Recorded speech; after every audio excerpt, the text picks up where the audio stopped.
My name is Marisa Maldonado, and I'm 28 years old. For most of my adult life, I thought I had a good understanding of people, what loyalty looked like, what commitment felt like, what it meant to build a future with someone. I used to believe that if you love someone fully and honestly, they would eventually meet you at that same level. Funny how a single moment can shatter that entire worldview. For 2 years, I lived with Richard, 26, the man I truly believed I would spend the rest of my life with. We shared a small but warm apartment in a mid-sized Midwest city, the kind of place where the neighbors nodded politely on their morning jogs, and the baristas remembered your order by scent. I worked in marketing with steady pay and a career slowly but consistently climbing upward. Richard was a graphic designer, creative, impulsive, messy, in both habits and emotions, but that was part of what drew me in. He made life feel spontaneous, or at least that's what I told myself. Looking back now, I realize I misunderstood what spontaneity meant. In my mind, it was about creativity, joy, surprise. In Richard's, it seemed to mean a lack of accountability. But before I get ahead of myself, let me frame the foundation of who I was in that relationship. I was the one who planned our dates, remembered important days, and kept us afloat when life hit him a little too hard. When his freelance gigs dried up, I helped him rebuild his portfolio, introduced him to a few contacts from my job, and carried a good portion of the monthly bills until he found his footing again. I didn't resent it. I wanted us to be a team. When you love someone, you do, that you carry the weight together. 6 months after we started dating, Richard lost one of his biggest clients. Rent became an issue. I didn't hesitate to tell him to move in. We'll figure it out, I said. And we did. Well, I did. The emotional labor, the financial stress, I took most of it on, willingly believing that people give back in their own time. Last winter, when his parents went through a messy divorce, I drove him home every weekend for 2 months so he could support them, even though the tension in that house made my chest tighten. I put aside my own social life to be there for him. I even made his comfort meals, especially that ridiculous 4-cheese pasta bake. I swore I'd never cook again because it took forever to make, but he loved it. And at the time, I loved him enough to keep stirring the pot. He called me his rock, whispered things like, "I don't know what I'd do without you," when we fell asleep on the couch watching shows. I believed him. Why wouldn't I? So when the truth came crashing down, the betrayal didn't feel like a knife. It felt like the ground had dropped from beneath my feet. It was a Tuesday night, nothing special. I had just finished cleaning up the kitchen, and Richard was in the shower, humming some off-key tune like he always did. His phone buzzed on the counter. I didn't think much of it. I picked it up, assuming it was his mom. Her emotions were still a roller coaster after the divorce. I just wanted to help. I wish I hadn't. A message preview flashed across the screen. From Jade, last night was fire. I can't wait for round 2. Send more pics. For a moment, my brain refused to process it. The world didn't slow down dramatically like in movies. It actually sped up. My pulse hammered in my ears. My vision sharpened. And in that hyper-aware state, I tapped the message thread with hands that somehow didn't shake. It wasn't a one-time thing. Their messages went back weeks. Flirtatious jokes, plans to meet after work, photos from angles only meant for someone intimate, lies about late nights at the studio, and the one message that felt like a blade to the lungs, "You're so much more exciting than my routine at home." I set the phone down gently on the counter. I stared at the tiled wall, at the condensation creeping down it like it was mocking me for ever believing I was enough. When Richard walked out of the bathroom towel around his neck, hair dripping, he took one look at my face and froze. "Babe." "What's wrong?" I held up the phone. No theatrics, no tears. Just quiet devastation. "Jade. The texts. Anything you want to explain." He didn't deny it. He didn't panic. He didn't even look sad. He just sighed, like I'd caught him borrowing a sweater without asking. "Okay, yes, we've been hanging out. But it's not a big deal." Not a big deal. My voice didn't even rise. It just cracked, slightly thinning under the weight of disbelief. "You're overreacting," he said, dropping onto the couch like this was a tedious conversation he wanted to fast forward through. "It's not cheating if we never said we were exclusive. 2 years, living together, emotional support, financial support, future plans, and somehow in his warped logic we weren't exclusive." I tried to find words that didn't sound desperate or pathetic. "We live together, Richard. I've supported you through everything. We've talked about buying a house someday, traveling." "You've talked," he corrected, rolling his eyes. "Look, I like you. I care about you. But monogamy is outdated for some people." "Jade." She challenges me. She pushes me. You're just safe. Safe, predictable, routine. These were apparently my crimes. He went on rambling about how he needed to feel alive, how I should understand, how maybe we should take a break, and how he would keep seeing Jade regardless. He even told me I could stay in the apartment until I found somewhere else. As if he was doing me a favor. I felt something in me align in that moment. A calmness, sharp as glass. I stood, grabbed my keys, and said, "You're right, Richard. We never defined it. So we're done." He looked confused, almost offended. Wait, that's it. No yelling. You're just leaving. What's there to fight for, I said. Enjoy your freedom. And I walked out. No slamming doors. No dramatic exit. Just decisive silence. I sat in my car for a long moment, letting the night air seep through the cracked window, cold and clarifying. I didn't cry. Not then. I just breathed, letting every memory settle like dust around me. The betrayal hurt, yes. But the clarity, that was new. That was powerful. I didn't know it yet, but this was the moment everything in my life shifted. The moment his choices handed me a future I didn't know I deserved. A future he would soon regret losing. The next morning, I returned to the apartment while Richard was at work. I moved quietly, deliberately, packing my essentials into 2 large duffel bags, clothes, toiletries, my laptop, the small collection of books that had seen me through tough times. I didn't take anything we bought together. I didn't take the gifts I'd given him. I didn't take the blanket his mother crocheted for us. I didn't even take the framed photo of us from our anniversary trip, the one where I was smiling at him like he was the only person in the world that mattered. It felt strange how quickly a place that once felt like home had become foreign territory. The couch where we used to fall asleep. The kitchen island where he'd sat and told me about his day. The desk where I wrote late into the night while he sketched designs in the margins of old notebooks. Now it all felt hollow, like a stage after the show has ended. Before leaving, I placed a small note on the counter. It said only rent is paid through the month. Good luck. No accusations, no pleas, no emotions he could twist into a weapon. I locked the door behind me and didn't look back. For the next week, I slept on my friend Danielle's couch. It wasn't glamorous. We joked that her sofa cushions permanently molded to my body shape, but it was peaceful. Danielle didn't push, didn't ask for details, didn't try to distract me with platitudes. She just let me exist, which was exactly what I needed. In those quiet mornings and still evenings, I came face to face with something I hadn't felt in a long time myself.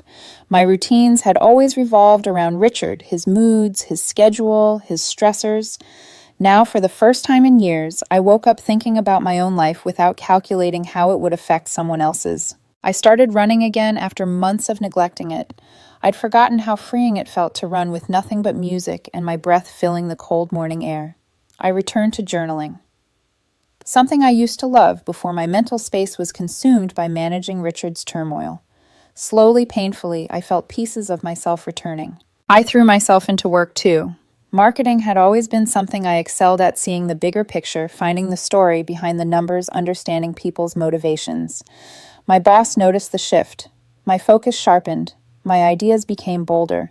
A small campaign I pitched ended up performing so well that she pulled me aside with a smile. "Marissa, you've been on fire lately."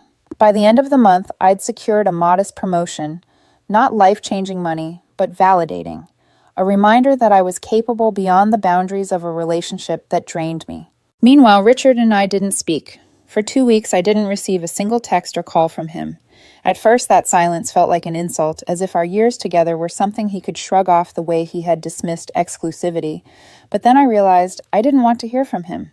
The quiet gave me room to breathe. Unfortunately, the silence didn't last. The first crack in his facade reached me through mutual friends' screenshots of his social media posts. Richard and Jade were everywhere. Weekend getaways, boomerangs, clinking glasses, captions dripping with performative freedom, living wild. Unleashed creativity, no limits. Jade clung to his arm like she'd won a prize. I admit seeing them together stung at first. It wasn't jealousy, it was the audacity. A part of me wondered how someone could cheat, justify it with twisted logic, then flaunt their new fling so brazenly.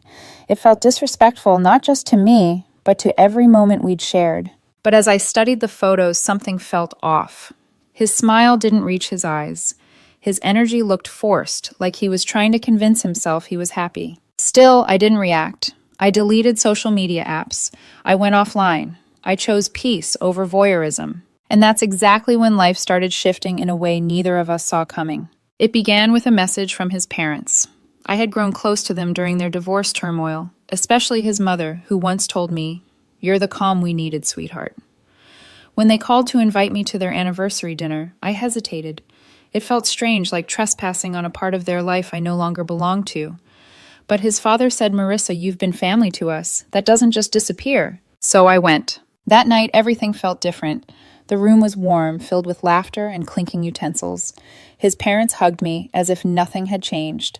And then there was Samuel Richards' younger brother, 25, steady-eyed, grounded, the kind of man whose presence didn't need to shout to be felt. I'd met him a handful of times before, but never really talked. This time we did. We ended up seated next to each other, exchanging small talk about books, travel stories, favorite coffee shops in the city. It was light, easy, shockingly comfortable. There was no flirting, just two people who connected in a way that felt refreshingly effortless. By the end of the night, I found myself laughing more than I had in months. A week later, Samuel texted me. He'd gotten my number from his mom and asked for a book recommendation. It was innocent, thoughtful, and something about his timing felt strangely healing. We met for coffee. He was gentle without being fragile, confident without being arrogant. He listened, really listened. That was new. I didn't know then what that spark would become. I just knew it felt honest. And then right as I started to rebuild my life, right as I felt steady again, Richard's world started to crack. First, Jade disappeared from his feed. Then the posts stopped altogether. Friends whispered that Jade never intended a relationship. She liked excitement, not responsibility. When Richard became clingy, she backed away, then ghosted him entirely. Rumor had it she even stuck him with a hotel bill during one of their spontaneous trips. At work, the gossip about their office affair spread like wildfire. Richard's reputation took a hit. He got passed over for a promotion he'd been chasing. His freelance inquiries dried up. His team started making jokes at his expense. And just like that, after 2 months of silence, I received his first text. "Hey, can we talk? I miss us." It was almost comical how predictable it was, but it was only the first tremor. The earthquake hadn't hit yet. Richard's first text sat on my phone screen for hours before I finally opened it. "Hey, can we talk?" I miss us. Just that. No apology, no reflection, no acknowledgement of the wreckage he left behind. I read it once, twice, set the phone down, and went back to washing dishes as if nothing had happened. My silence was the only answer he deserved. But of course, Richard didn't stop with one message. A day later came another, seriously ignoring me. "That's mature." Then look. "Jade was a mistake. I see that now." And the classic, "You know, no one understands me like you do." What struck me most wasn't the desperation, it was the entitlement. The belief that he could choose chaos, choose excitement, choose another woman, and still expect me to orbit around him when his new universe collapsed. It wasn't love, it was need, ugly, grasping, and utterly self-serving. I blocked him. The moment I did, a surprising calm washed over me. I didn't feel guilt. I didn't doubt the choice. Instead, I realized something unsettling. In the months leading up to the breakup, Richard had conditioned me to believe peace was impossible. Blocking him felt like reclaiming oxygen. Meanwhile, my connection with Samuel deepened naturally, quietly. It wasn't born from pain or revenge, just compatibility, curiosity, and the sort of warmth that doesn't demand anything in return. The night after I blocked Richard, Samuel invited me to a local bookstore cafe, not a date. He was very clear about that. Just company, he'd said. I think we both could use some. The cafe was tucked between an antique shop and a florist, smelling faintly of old paper and jasmine tea. As soon as I stepped inside, I saw him at a table by the window reading a novel, elbows resting on the pages in that absent-minded way readers do when they're too absorbed to notice the world. He looked up, smiled a slow, real smile that didn't try to impress. "Marissa, hey." We talked for 3 hours. About stories, family dynamics, our childhoods, and the small but meaningful moments that shaped who we became. Samuel spoke about growing up in Richard's shadow, how Richard had always commanded attention with his impulsive charm while he stayed in the background observing. "I don't think Richard realizes how sharp you are," Samuel said quietly at one point, "or how much you sacrificed." That sentence lingered in my chest long after the conversation moved on. The next time we met wasn't planned. I ran into him at the Sunday farmers market and we walked the aisles together, sampling local honey, picking out fresh bread. When I mentioned I'd been cooking more recently, he asked what I liked to make, genuinely interested, not as a test, not as a checklist, just curiosity. It was refreshing in a way I hadn't felt in years. Still, despite the growing comfort between us, we kept a respectful distance. Samuel never pushed, never hinted, never crossed boundaries. In fact, he was almost too cautious. When I thanked him after the market for spending time with me, he said, "I want to be clear. I'm not trying to step on anyone's toes. I just like talking with you. You feel easy to be around." His eyes flickered with something warm but restrained. I understood. He didn't want to be compared to Richard or seen as some rebound. And I didn't want to impose my pain on him. What we were building felt like a slow, unfurling, gentle, unforced. But Richard wasn't done unraveling. The more I ignored him, the harder he pushed. His messages turned to frantic bursts from unknown numbers after I blocked his main one. Then the emails. One came late at night with the subject line, "Please read this. I'm falling apart." The body was a long stream of excuses and self-pity. He blamed Jade for manipulating him, blamed his coworkers for twisting the story, blamed his parents for taking sides, blamed everyone except himself. Buried somewhere in the middle was an apology, but it wasn't for cheating, it was for hurting my feelings as if this were some minor miscommunication. I didn't reply. 2 days later, he showed up at my new apartment. When I opened the door, the first thing I noticed was how different he looked. He wasn't the smug, confident Richard I had known. His hair was unkempt. His eyes were red-rimmed, the skin under them dark with sleeplessness. He looked small, shrunken, like life had finally started holding him accountable. "Can I come in?" he asked, voice trembling. I didn't want him inside, but shutting the door in his face felt unnecessarily cruel. I stepped aside, but didn't offer him a seat. He stood in the middle of the room, wringing his hands. "Everything's falling apart," he said. "Jade used me. My boss wrote me up. Friends are turning on me. I need stability. I need you." There it was, not love, not remorse, need. He reached out like he expected me to crumble into his arms, but I stepped back. "Richard, stop." He blinked. "Stop what?" "Acting like I'm a safety net you can crawl back to when your choices stop being fun." His expression sharpened. Desperation cracking into irritation. "So that's how it is. You're punishing me." "No," I said calmly. "I'm walking away." He scoffed. "And what you're running to someone else? Is that what this is about?" He didn't know about Samuel yet, but even if he had, the hypocrisy would have been laughable. "Goodbye, Richard," I said, opening the door. "This isn't over," he muttered before stepping out. "You'll realize I'm right eventually." But I already had realized something. Not that he was right, but that I had been wrong to ever think stability came from sacrificing myself. After that encounter, something shifted. I didn't feel fear. I didn't feel sadness. I felt free in a way that startled me. That freedom grew in the following weeks. Samuel and I continued talking, seeing each other in small, unassuming ways, tea runs, walks around the lake shared playlists. He noticed subtle things when I fell quiet too long, when my shoulders tensed, when I forced a smile out of habit. And he didn't try to fix those moments, he respected them. Once, while we sat on a park bench watching ducks paddle across the water, he said, "You know it's okay if you don't trust easily anymore." I looked at him. "I trust you." The words slipped out before I could analyze them, but they weren't a mistake. They were true. His expression softened. "Then I won't take that lightly." Something warm settled in my chest that stayed with me long after we said goodbye that day. Yet as our bond deepened, Richard's unraveling escalated. He wasn't just struggling, he was losing control. Mutual friends whispered about how he blamed me for everything, how he said I abandoned him, how he painted himself as the victim in stories where he was undeniably the cause. And then his behavior took a darker turn.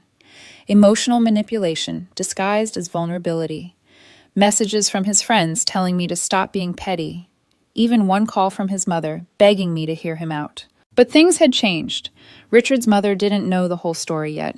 She would soon, and that shift would tip the balance in ways Richard never expected. Richard's mother called me on a quiet Thursday evening.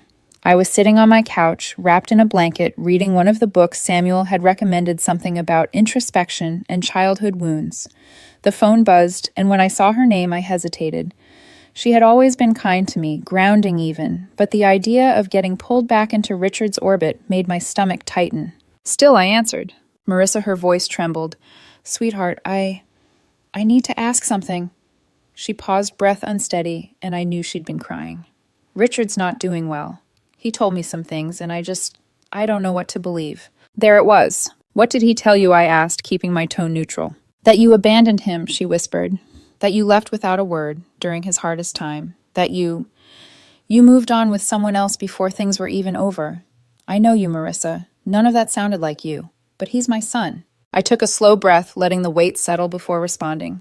He didn't tell you everything. That's what I feared. I explained it all calmly, factually, without embellishment. The text with Jade. His twisted justification. His insistence that monogamy was outdated. His decision to keep seeing her even while living with me. His entitlement when things fell apart. His arrival at my apartment begging one moment, threatening the next. The silence on the other end felt thick and suffocating. When she finally spoke, her voice had hardened, not with anger toward me, but disappointment toward her son. I'm so sorry. I should have asked before taking his word for anything. I didn't know the full truth. It's okay, I said softly. He's hurting. People lash out when their choices catch up to them. But he lied, she said, her voice cracking again. He lied to manipulate us. Manipulate you. We raised him better than that. For the first time since the breakup, I felt a strange sense of justice, calm, grounded, quiet justice. Richard's narrative was unraveling under his own doing. When we ended the call, she said gently, You deserve better. And for the record, Samuel speaks highly of you. Very highly. I didn't respond to that last part. I wasn't ready to examine how deeply those words warmed me. But Richard must have realized his story was slipping, because the next day, his desperation intensified. First came the voicemail from his friend Aaron, a man who had never once tried to get to know me during the relationship. His tone was accusatory, almost mocking. What you're doing to Richard is messed up. He's the one suffering while you run around with his brother. Seriously, grow up. I deleted it without finishing. Then came Lisa, one of Richard's longtime enablers. She messaged me, You know he's in a bad place. You're making it worse by ignoring him. Talk to him. Stop being selfish. Selfish. The irony would have been laughable if it weren't so predictable. By that weekend, Richard's facade cracked completely. I was sitting with Samuel in a little lakeside area, our unofficial spot, watching the sun sink into the water. He'd brought a thermos of tea, and I brought cinnamon pastries that filled the air with warm sweetness. Our conversations flowed naturally, as they always did, quiet but deep. Samuel was telling me about how he used to escape to this lake when arguments filled the house during their parents' divorce. Water makes everything feel smaller, he said with a half smile. Like the world doesn't need to be as heavy as it feels. I nodded, tracing a finger along the ridge of the cup.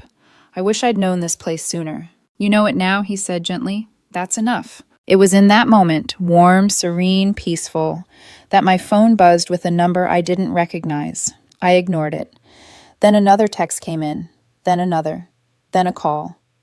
Samuel looked concerned. I silenced everything and tucked the phone into my bag. It's fine, I said. Just someone who refuses to let go. He didn't pry. He never did. Toward the end of our evening, he brushed a leaf from my hair and said quietly, When you're ready to talk about it, I'm here. But you don't owe anyone access to your peace. That line stayed with me long after he left. But peace didn't last long. 2 nights later, I heard a knock on my apartment door, loud, urgent, insistent.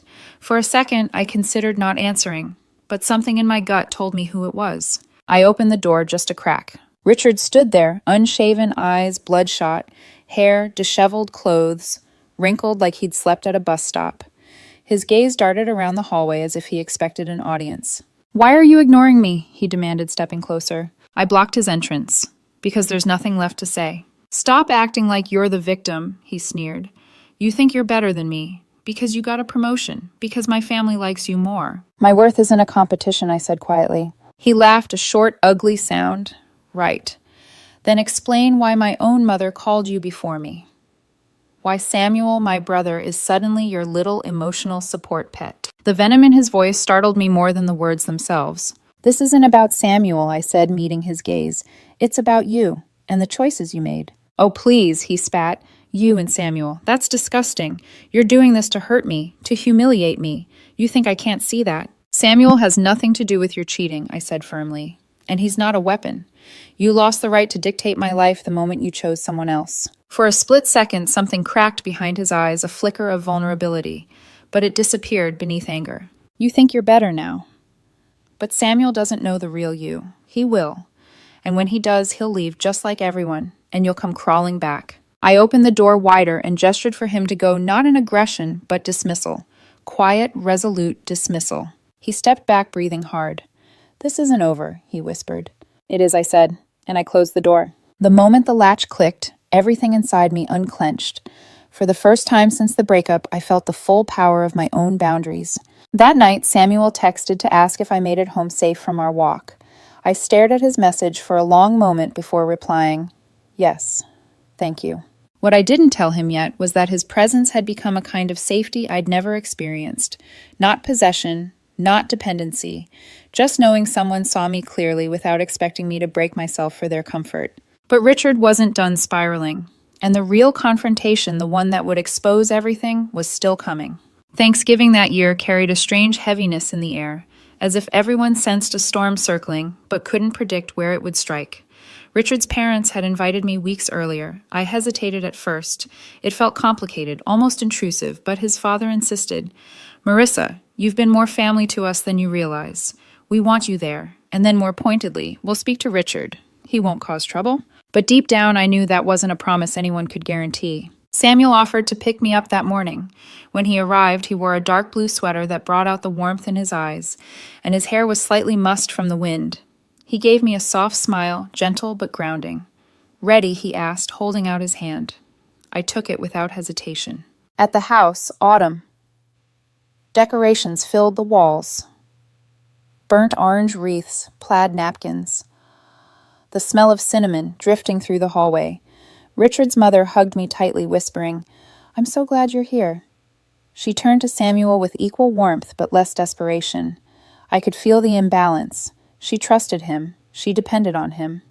Richard, not so much. Richard wasn't there yet. Dinner aromas filled the house. Roasted turkey stuffing, pecan pie cooling on the counter. Samuel and I helped set the table. Every so often his hand brushed mine, each touch sending a quiet reassurance through me. He didn't need to say anything. He never did. Then the front door opened. Richard walked in with the expression of someone who'd rehearsed a performance and wasn't sure the audience would clap. He looked worn thin and irritated before the evening even began. His eyes landed on me, then drifted to where Samuel was standing at my side. A muscle in his jaw twitched. But he forced a smile at his mother. "Happy Thanksgiving," he muttered, pulling her into a half-hearted hug. She stiffened slightly. He noticed. We all took our seats. The table looked too symmetrical, too fragile, like even one wrong word could tilt everything off balance. The meal began with small talk. His father asked about work. I spoke briefly about my promotion, and Samuel added, "She earned it. They rely on her more than anyone else on that team." Pride laced his tone, subtle but unmistakable. Richard stabbed his turkey with unnecessary force. Then his mother asked him about his job, and Richard snapped, "Why don't you ask your favorite future daughter-in-law instead?" His glare at me was sharp enough to cut skin. Richard, his father warned sternly. "No, really," Richard continued, his voice rising. "Let's talk about how Marissa replaced me with my own brother, like it's nothing. Let's put that on the table right next to the cranberry sauce." I kept my hands in my lap, calm, measured. I'd rehearsed this moment in my head, not the chaos he would bring, but how I'd protect myself from being pulled into it. Samuel set down his fork slowly. "Richard, stop." "Oh, look," Richard huffed. "The knight in shining sweater has spoken." His mother's voice trembled. "This is not the time." "Actually," Richard said, pushing back from the table, "this is exactly the time. Everyone here is pretending everything's normal while he jabbed a finger in my direction, ruins my life and steals my family." I met his gaze. "Your life fell apart because of your choices, Richard. Not because of me, not because of Samuel. That's what you think," he fired back. "But you don't understand what it's like watching everyone praise you while I'm treated like trash." His father stood. "Enough. Sit down." Richard ignored him. He stepped closer to me, anger radiating off him in waves. "You think you're some pure-hearted angel, don't you? Some innocent victim who did nothing wrong." I stayed seated, composed. I never claimed to be perfect. But I didn't cheat. I didn't lie. I didn't ask you to come back when it was convenient.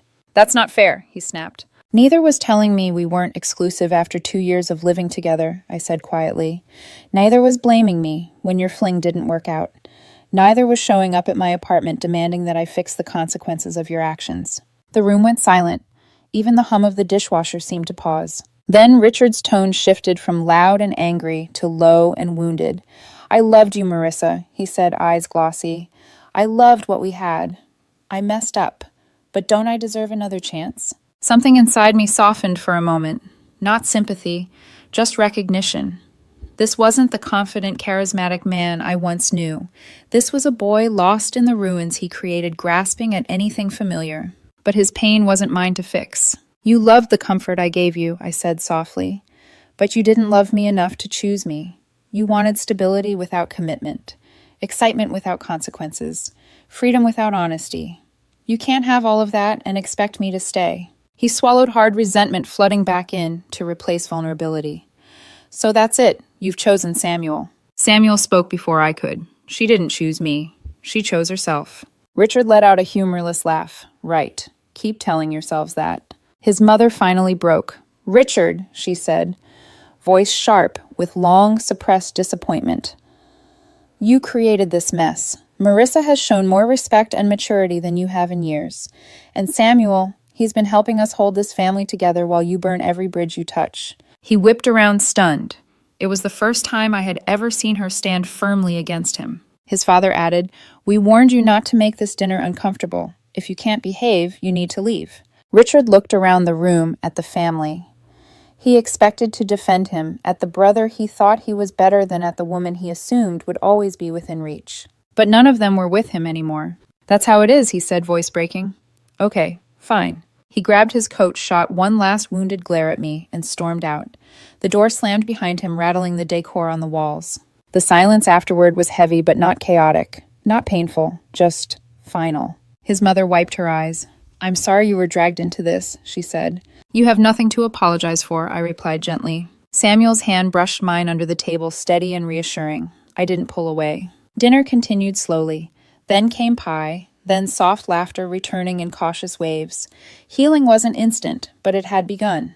Later that night, as Samuel drove me home, he reached over and took my hand with a quiet certainty. You handled that with more grace than anyone else would have, he said. It wasn't about grace, I murmured. It was about choosing peace. He squeezed my hand. Then let's keep choosing it. For the first time in a long time, I felt completely free, light, clear, unburdened. Richard was no longer the center of my world. His chaos couldn't reach me anymore. And walking up to my apartment, fingers still tingling from Samuel's touch, I realized something even